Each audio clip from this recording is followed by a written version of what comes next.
কুরআন কারীমের 101 নম্বর সূরা সূরাতুল কারিয়া এর 8 থেকে 11 নম্বর আয়াত কারীমার মাধ্যমে তাদের সম্পর্কে এভাবে বলছেন।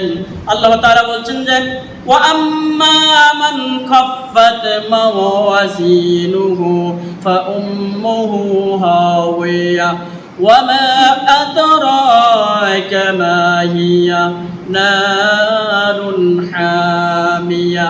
কিয়ামতের ময়দানে যাদের নেকির পাল্লা অতি হালকা হবে, তুলার মতন হালকা হবে, কোনো পাল্লা ওজন দিলেই যাদের একেবারে পাল্লাটা খুবই হালকা হবে, নেকির পাল্লা থাকবেই না,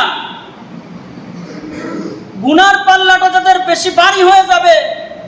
আবার সূরাতুল ইনশিকাকের 10 থেকে 13 নম্বর আয়াতে কারিমার মাধ্যমে এই হাবিয়াই করা যাবে তাদের সম্পর্কে আল্লাহ রাব্বুল আলামিন এভাবে বলছেন যে ওয়া আম্মা মান উতিয়া কিতাবাহু ওয়ারা'a যাহরিহি ফাসাওফা ইয়াদউ সুবুরা।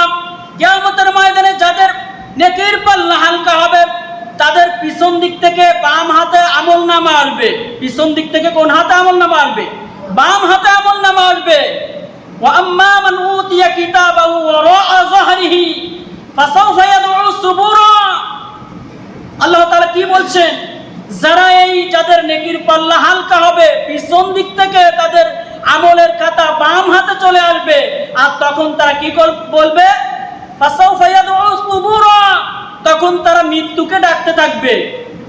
তারা বলবে হে আল্লাহ তাআলা আপনি আমাকে মৃত্যুটা দিয়ে দিন, আমার এই বিচারটা এখন তো আমার চূড়ান্ত বিচার হয়ে গেছে, জাহান্নামে যেতে হবে। সে মনে করবে যে যদি আমি মারাই যেতাম আর আমার বিচারটা না করা হতো তাহলে আমার ভালো হয়ে যেত। তাফসীর ইবনে কাসিরের মধ্যে বলা হয়েছে ইয়া লাইতানি কুনতু তুরাবা। কাফের বেঈমানরা সেদিন বলবে হায় আফসোস, আজকে যদি আমি মাটি হয়ে যেতে পারতাম তাহলে তো আমার ভাগ্যটা সুপ্রসন্ন হয়ে যেত, আমার কোনো হিসাব দিতে হতো না, জাহান্নামে যাওয়া লাগতো না। তো যারা হাবিয়ে যাবে তারা ওই একই কথা বলবে আজকে যদি আমার বিচারটা না করা হতো, হিসাবটা না নেওয়া হতো। কিন্তু সে দেখতে পাচ্ছে হাবিয়া নামক জাহান্নামে তার আমলের পাল্লা হালকা হওয়ার কারণে সে যাচ্ছে, এটা সে টের পাবে। ওয়ায়াদউ সুবুরা, সে মৃত্যুকে আহ্বান করবে। ওয়ায়াসলা সাঈরা, কিন্তু সেদিন আর বাঁচতে পারবে না, তার জন্য এই হাবিয়া নামক জাহান্নাম তাদেরকে দেওয়া হবে। এজন্য ফিরে আসুন, আল্লাহর দিকে ফিরে আসুন। আল্লাহ রাব্বুল আলামিন কুরআনের পড়তে পড়তে বলছেন ফাআইনা তাযহাবুন, কোথায় যাচ্ছ? আমার জান্নাত রেখে কোথায় যাচ্ছ? কোরআন হাদিস সব কিছু বলে দিয়েছে।